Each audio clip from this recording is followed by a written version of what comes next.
ઇઝરાયેલનો Gaza પટ્ટીમાં મોડી રાત્રે બેફામ બોમ્બમારો 85 લોકોના મોતથી સન્નાટો. ઇઝરાયેલે ગાઝા પટ્ટીમાં ગઈકાલે મધરાતે અસામાન્ય બોમ્બ વર્ષા કરતાં ઓછામાં ઓછા 85 પેલેસ્ટાઇનીઓને મારી નાખ્યા છે. તેમણે હમાસના લશ્કરી થાણાઓ ઉપરાંત અનેક ઘરો ઉપર પણ બોમ્બ અને મિસાઇલ વર્ષા કરતા સમગ્ર ગાઝા શહેર અને ગાઝા પટ્ટીના વિસ્તારો ખંડેર બની ગયા છે. આ પૂર્વે ઇઝરાયેલી સેનાએ પેલેસ્ટાઇનીઓને ઉત્તરમાં જતા મેઇન હાઈવેનો ઉપયોગ ન કરવા કડક ચેતવણી આપી હતી અને કહ્યું હતું કે માત્ર દક્ષિણનો કોસ્ટલ રોડ તમે વાપરી શકશો. વાત સીધી અને સાદી છે. ઉત્તરનો માર્ગ ભૂમધ્ય સમુદ્રના તટ પ્રદેશ પરથી પસાર થાય છે. તે વિસ્તાર અમેરિકા સહિત પશ્ચિમના દેશો માટે સિનાઈ પેનિન્સ્યુલામાં ઉતરવાનો ફૂટબોર્ડ છે. તે હમાસના કબજામાં જાય તે ઇઝરાયેલ અને અમેરિકા કે પશ્ચિમના દેશો ચલાવી જ નહીં. હમાસે મૂર્ખતા કરી ગત વર્ષે દક્ષિણ ઇઝરાયેલમાં હુમલો કરી 1200 જેટલાની હત્યા કરી 250થી વધુને અપહૃત કર્યા.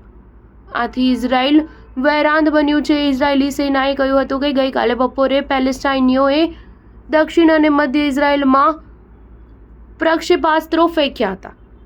ચારે તરફ હવાઈ હુમલાની સાયરન્સ ગરજી હતી. ત્યાર પછી વળતા પ્રહાર તરીકે ઇઝરાયેલે ગુરુ શુક્રની મધરાતે ગાઝા પટ્ટીમાં પ્રચંડ બોમ્બ મિસાઇલ્સ કરતા બાળકો અને મહિલાઓ સહિત 85ના મોત થયા છે. આ સાથે ઇઝરાયેલી સેનાએ જણાવ્યું છે કે તેની સેનાએ ગ્રાઉન્ડ ઓપરેશન દ્વારા બેન લાહિયા શહેરને ખત્મ કરી નાખ્યું છે. સાથે ઉત્તરનો માર્ગ ન વાપરવા પેલેસ્ટાઇનીઓને ફરી ચેતવણી આપી છે અને છેલ્લા 24 કલાકમાં અનેક પેલેસ્ટાઇનીઓ માર્યા ગયા છે. વાસ્તવમાં જાન્યુઆરીમાં યુદ્ધ વિરામ થયો હતો ત્યારે હજારો પેલેસ્ટાઇનીઓ તેમના નિવાસસ્થાને પાછા ફર્યા હતા. જો કે નિવાસસ્થાનો પણ ખંડેર સમાન બની ગયા હતા, છતાં પોતાના ઘરે પાછા ફરી હાશ અનુભવ્યા હતા. આ તરફ હમાસે જક્કી વલણ રાખી હજી કેટલાય અપહૃતોને બંદીવાન રાખતા ઇઝરાયેલે પ્રચંડ હુમલા કર્યા હતા. પરિણામે 24 જેટલા બંદીવાનો નાસી છૂટ્યા હતા. ચાર ન્યૂઝ 7 હંમેશા સચ્ચાઈની સાથે.